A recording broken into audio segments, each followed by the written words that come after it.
Hey everybody, welcome back to my channel. So today's question is, can you mix and match batteries from different manufacturers?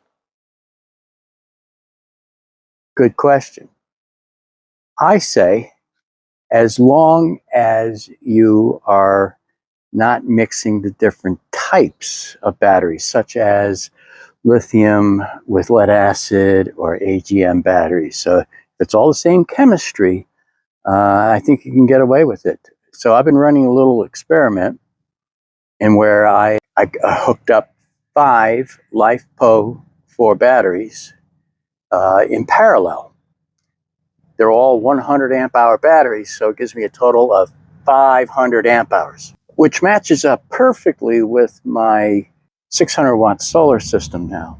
As long as you don't intermix the different chemistries, I think it should be okay. Of course, we're just running my own experiment here, and just because I did it doesn't mean you have to do it too. But so far, I've been running this system for the last 5 days without any problems. It charges fine, it discharges fine. So what I did is I made sure that the new battery that I was introducing in with the other ones was at the same voltage. So that's the only thing you got to watch out for. This way you start off in balance. So the battery was like 92% charged. So I drew down the other batteries to charge them down to the point of where they were at 92% also. Then I made the connection of the 5th battery in with the other 4 at that point. And it's been working just fine. All right, so, and there are 3 different brands of batteries, but they're all 100 amp hour batteries. So you can see there, this one too. These 2 are the Wise batteries. Lipuls Mini, the Lipuls Standard, and the Go Kilowatt Hour. And they're all working together just fine. And I found that the display on there has been working and in agreement with everything. So there's my MPPT controller, my WonVon battery monitor, and my new 2500 watt inverter. Like I said, for the last 5 days now, I've been running this and have not experienced any problems whatsoever. So I think you can. I said, as long as you balance it. Now, the recommendation would be to balance these every 3 or 4 months. Now, the reason I'm thinking that you can get away with this, or the reason why I'm able to get away with this, is that through Ohm's law, if current draw through each branch is going to be equal. So if you got a load that's 100 amps and you have 5 batteries, that load is going to pull equally across from each battery. So if you're drawing 100 amps, 5 batteries, that's 20 amps each battery. All right, so this is how it works. You got 2 batteries in parallel. There's a terminal, there's another one there. This one's plus, this one's minus. Make this one plus, that one minus. The minuses are connected like that. Positive to positive, like that. You have a load.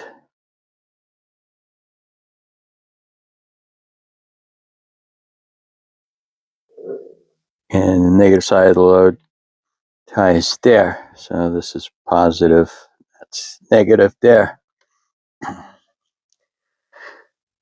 If the load is drawing 100 amps, and if these batteries are equal to each other, such as they're both 12-volt batteries, then you will draw 50 amps out of this one and 50 amps out of this one. If you had 4 batteries, then you would draw in parallel, then you would draw 25 amps from each one. So, I mean, that's how it works.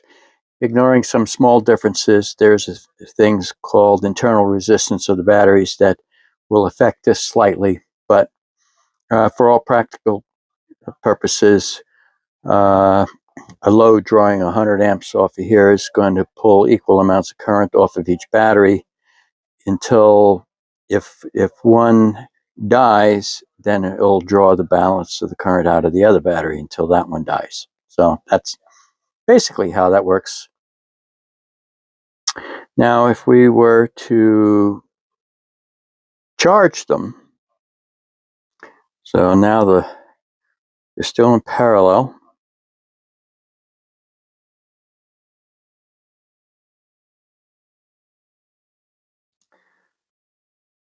And so now we have a charger, could be solar controller.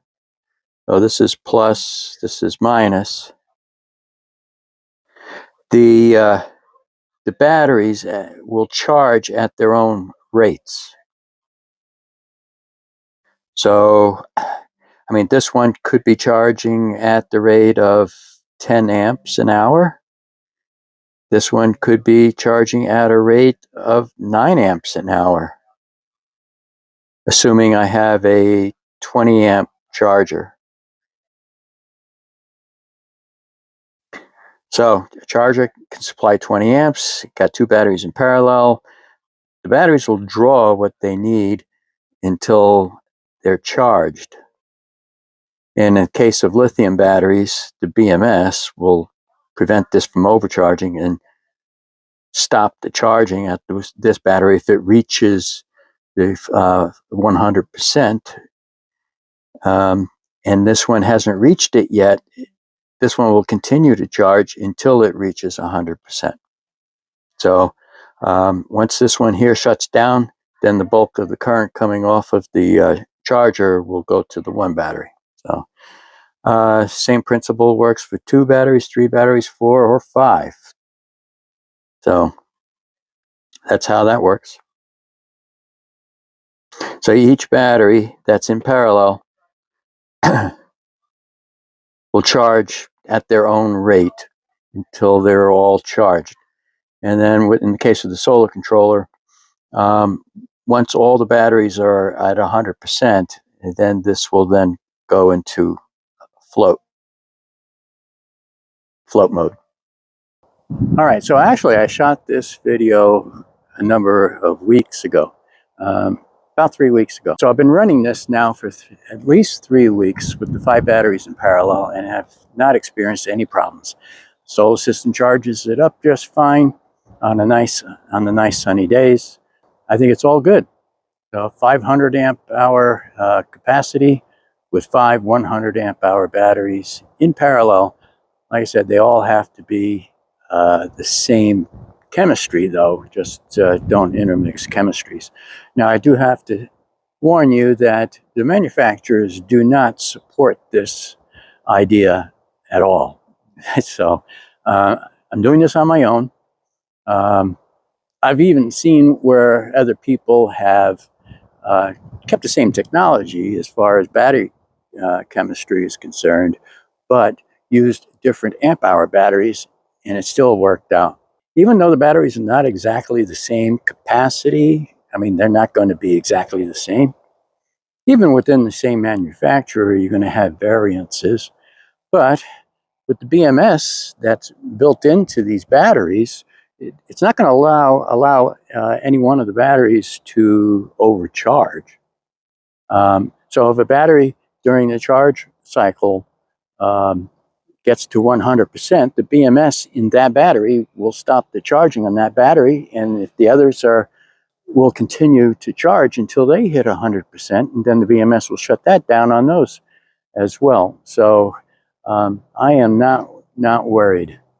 So they seem to actually peak out around the same time, or pretty close. So they're not too far off from each other. As far as balancing it, I initially balanced them as I said earlier in the video, but manufacturers, they recommend balancing it every once in a while. But I'm not really seeing a need for it because, like I said, if one battery comes up to full charge, the BMS on that battery will stop the charging on that particular battery until the others catch up, and then one by one the BMS will cut that battery off. So then they will all be equal.